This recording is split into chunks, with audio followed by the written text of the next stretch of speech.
Eu sou nascido aqui na Rua da Moinha, na 7 de setembro. Nasci em 6 de julho de 1968. Minha mãe se chama Raimunda Benedita de Seixas Lourinho. Meu pai, Antônio Botelho da Silva Lourinho. E esses são os meus pais. Minha mãe morreu quando eu nasci. Fui criado pela minha avó. Com muita dificuldade, com muita luta. Eu sei e senti de perto o que é uma necessidade. Sofri muito, passei muita necessidade. Recebi vários convites, coisas ruins, coisas boas. Só que eu tinha um ensinamento próprio. Eu tinha uma convicção minha de ser o que sou hoje. E eu, desde criança, eu sempre trabalhei, eu sempre lutei por mim, sempre me dediquei a tudo que eu fazia, sempre fiz com gosto, sempre fiz com vontade. E com isso eu aprendi. Tanto aprendi como consegui criar meus filhos, manter minha família e manter um propósito de vida. Nunca mexi com nada de ninguém, graças a Deus. Estou aqui e quero falar um pouco também das minhas pinturas. Eu comecei a trabalhar assim numa faixa, mexer com desenhos de paisagem, com 12 anos de idade. Eu gostava muito, sempre gostei muito do que eu fazia. Tinha uma serraria perto, próximo de casa lá, a B Correia. Eu ia lá, catava pedaços de pau, restos de madeira, fazia aqueles quadros, um pano velho, eu esticava, eu pregava, eu pintava, pedia tinta lá no estaleiro, que era próximo de casa, para me fazer minhas telas. Muitos riam, muitos gostavam, e com isso só foi me trazendo mais influência, mais incentivo para me manter esse propósito, no caso, que é a arte. Dentro da arte faço várias e outras coisas. Eu trabalho com letra de caixas, trabalho com desenho artístico, publicitário. Eu tenho muito o que informar. Sim, dentro das minhas telas, dos meus trabalhos, eu mexo com abstracionismo, mexo com paisagismo, eu mexo com um pouco da história da nossa região, que eu sou um dos maiores contadores de história daqui, da nossa história, da nossa região. Tem muitas pessoas que escrevem livros, que fazem vídeo, mas sempre estão aqui comigo. Eu, graças a Deus, ainda não me sinto velho, eu estou nessa idade já, mas é como eu já acabei de falar ainda há pouco, ainda tenho muita história para contar, mas sempre eles estão aqui comigo. Inclusive eu tenho uma inclusão, eu tenho como é que eu posso dizer assim, uma amizade muito forte com o pessoal da TV Liberal, que constantemente, de vez em quando, eles estão ligando para cá, perguntando se tem alguma novidade, se eu tenho alguma coisa para falar. A Jalília Messias, por exemplo, é muito minha amiga, eu tenho um respeito muito grande por mim. Inclusive eles estão preparando um trabalho para fazer o É do Pará comigo aqui. E eu estou fazendo esse levantamento todo, dessas telas que estão para ir para Belém, da minha exposição. E eles gostam muito do meu trabalho justamente por isso, que eu mexo em várias horas, em várias áreas, na verdade, dentro da arte. Tudo que você puder imaginar de um pouco dentro da arte, eu conheço um pouco. Agora eu digo uma coisa a vocês, pensem numa coisa que eu adoro fazer, é isso aqui, pintar a nossa história. Que são esses quadros da igreja, a pesca do Mapará, monumentos históricos à frente da cidade, Sírio da Vila.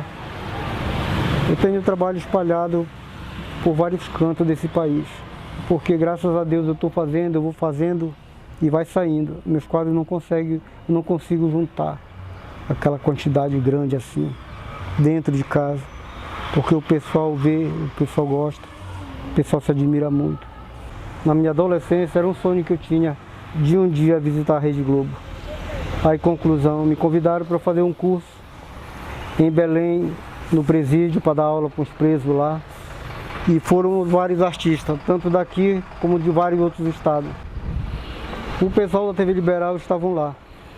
Eles viram meu trabalho, da forma como eu trabalhava, e aí me fizeram um convite para dar uma volta no Marajó e passar algumas partes desses aprendizados com o pessoal que trabalha e mexe com pintura e cultura. E nós fomos para Salvaterra, fomos para Soura, e só que quando eu voltei de lá, a dona Simone Amaro, a presidente da TV Liberal, me fez um convite. Queria me levar para o Rio, para a Rede Globo, para fazer um teste, 24 horas. E eu fui daqui. Chegando lá na Rede Globo, fiz o teste, fui aprovado e por lá fiquei. Fiquei por lá uns 7, 8 meses, aprendi, ensinei muita coisa também e serviu como uma estrutura de vida para mim, que na época eu estava precisando muito. E graças a Deus, com o talento que eu tinha, eu levei muita novidade para lá e trouxe muita novidade de lá. Inclusive a arte do porcelanato líquido, aqui ninguém sabia, ninguém conhecia quase aqui no Pará. Se tinha uns 2 ou 3 era muito que conhecia essa parte. E eu já me mexia com isso, eu comecei mexendo com isso dentro do programa da Xuxa, no programa do Faustão, do programa da Hilda Furacão, que era uma minissérie na época. Trabalhei na novela Corpo Dourado, trabalhei na novela Por Amor e outros seriados que eram feitos e trabalhados pela Rede Globo. Conclusão, eu passei todo esse tempo lá e quando eu pedi para vir aqui passear, eles só podiam me liberar após a gravação do final da novela Por Amor, que ia ser feito na Itália. 3 meses antes do final da novela. Eu fui lá na central da Rede Globo, conversei com a minha diretoria lá e eles me liberaram 2 semanas para vir aqui passear. Quando eu cheguei aqui, eu estava casado de novo, aí não quis voltar, que hoje me arrependo muito por não ter continuado lá dentro da Rede Globo, enquanto muitos sonham e tenho maior vontade de estar ali dentro. Pense numa empresa boa, de acerto, de pagamento, é a Rede Globo. Saí da Rede Globo antes de vir para cá e fui em São Paulo, trabalhei na Record também, durante 3 meses lá, fiz alguns cenários de novela lá dentro. Aí depois a Record passou para o Rio, continuaram fazendo e eu fui, ainda fiquei 2 meses, vim de lá aqui para Belém, fiquei aqui em Belém na TV Record, fazendo alguns cenários para eles lá. Trabalho já de televisão da época aqui, da nossa região, a Record Belém no caso. E aí dessa forma eu fui seguindo. Em 98, antes de eu ir para a Rede Globo, eu havia conhecido o Padre Franco também, me convidou para fazer uns trabalhos aqui na Igreja Matriz. Eu fui, fiz aquelas janelas que tem lá, até hoje estão aí, que o povo na época falava que aquilo ia apodrecer tudo, que aquilo não ia aguentar, e eu estava com essa ideia do porcelanato líquido. E eu fiz, o padre comprou a resina, comprou talco industrial, comprou toda a tinta, o material todo.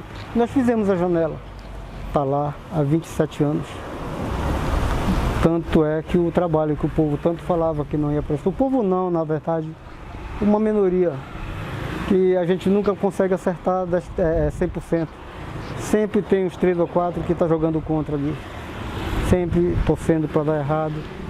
E é dessa forma que se forma a luta do dia a dia. E eu confio muito em mim e acredito que ainda tem muita coisa para aprender e para mostrar, porque a gente nunca pode abrir a boca e falar que sabe tudo, que conhece tudo. Porque quanto mais você aprende, mais você conhece, mais tem para aprender. A vida, na verdade, é um aprendizado. Há uns 7 anos atrás, eu conversando com meu sogro era o Miguel Machado, penso uma pessoa de bem. E nós tivemos a ideia. Ele tinha o conhecimento, que hoje ele é falecido. Ele tinha o conhecimento e eu tinha o talento, no caso. Conclusão, montamos e fizemos 47 quadros, contando as histórias da época do engenho de Igarapé-Miri, de 150 a 100 anos atrás, quando a cana-de-açúcar era a força da região. Quando aqueles barcos viajavam para o Amazonas Eles levavam a cachaça nossa daqui e traziam de lá, tudo em Pirarucu. E eu e ele fomos tanto criador como nas ideias que ele colocou, porque na verdade aqueles quadros não é uma criação. Aqueles quadros já é só uma realização do que já foi um tempo a nossa região. Os quadros dos engenhos que hoje estão na Casa da Cultura, retratando toda uma parte da nossa história. E é o que eu estou tentando fazer agora com esses novos quadros, refazer uma parte dos engenhos, uma parte da pesca do Mapará, do Pirarucu, a nossa Amazônia, falar de tudo um pouco. E eu espero que todo mundo veja como foi, como é, o que é, para você ter a oportunidade de contar para os seus filhos, para os seus netos, e para quem tem interesse de conhecer de verdade o que foi e o que é hoje Igarapé-Miri, que hoje a arte aqui é vista como um absurdo. Ninguém respeita, ninguém valoriza, porque na hora de falar, todo mundo fala, mas vai pedir um apoio para ver o apoio que você tem. E isso aí me entristece muito. Inclusive, eu estive na TV Liberal faz um mês, eu conversando com a dona Marlene lá, ela estava me falando, seu Rubens, monte seus quadros todos e traga para cá, porque aqui dentro da TV Liberal aqui nós vamos arrumar o caminho para você fazer a sua exposição. Não sei por que o santo de casa nunca faz milagre, né? Sempre quando eu venho de fora é uma maravilha. Pode não estar em si consigo a montagem de uma arte, pode não ter aquele talento todo, mas que é respeitado é. Mas quando vai daqui, isso quem fala sou eu, que eu já conheço muito bem como é que funciona a vida e a cultura, que é muito rica daqui da nossa região.